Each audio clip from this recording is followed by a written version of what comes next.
nitwa Dauphin nkaba ndongoye shirahamwe rya handball mu Burundi. Nkuko mwejeje kubivuga, urugwaruka rukoraniye ngaha ruri mu myimenyerezo uri mu mugambi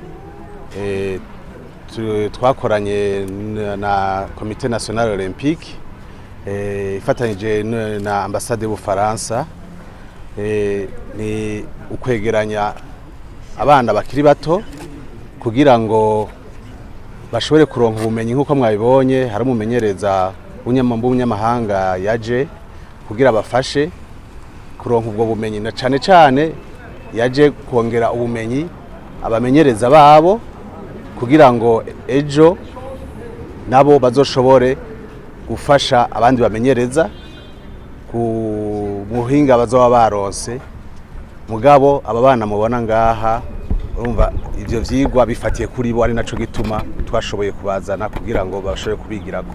Aba twabatoye dufatiye ku bukerebutsi bwabo cane cane kugira ngo ejo nitwashobora gusohoka kuja mahiganwa araye mu karere canke muri Afrika, bazoshobore guserukira igihugu bafise inkomezi zikwiye n'ubumenyi bukwiye. Abonye twabatoye mu migwi nka yose iyo ngaha i Bujumbura, eka no mu migwi ya ruguru, dufatiye ku ma performance ku buhinga basanzwe bafise. Inyuma rero y'ibinye y'ikandantwanma hazobaho ivyo kubaherekeza mu mimenyerezo ya misi yose. Federation canke ama association ya ruguru canke yino, ayo matana tuzoba twakuye ngaha tuzoronke tubakompanya kugira ngo tuzoronke abanonotsi bakomeye mu misiri imbere. Muri umugambi turimwo n'umugambi twebwe twari twahaye seno wa detection des talents. Nkuko mwabibonye murabona ko ari abana bakiri batoyi, twagiye turabatora mu migwi itandukanye.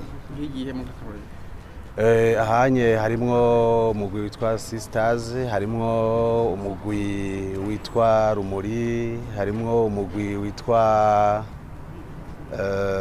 Etoile du Nil, hakabamwo n'umugwi menga niyo ni bitatu niyo twashoboye gukuramwo abo banonotsi.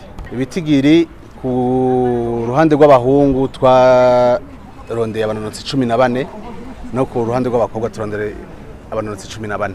Twebwe turi ku vyerekeye ubuhinga gukurikirana abanonotsi, hama ambassade de France icishije muri seno niyo yatanze ubwo buryo kugira ngo dushobore kuza turakurikirana urugwaro.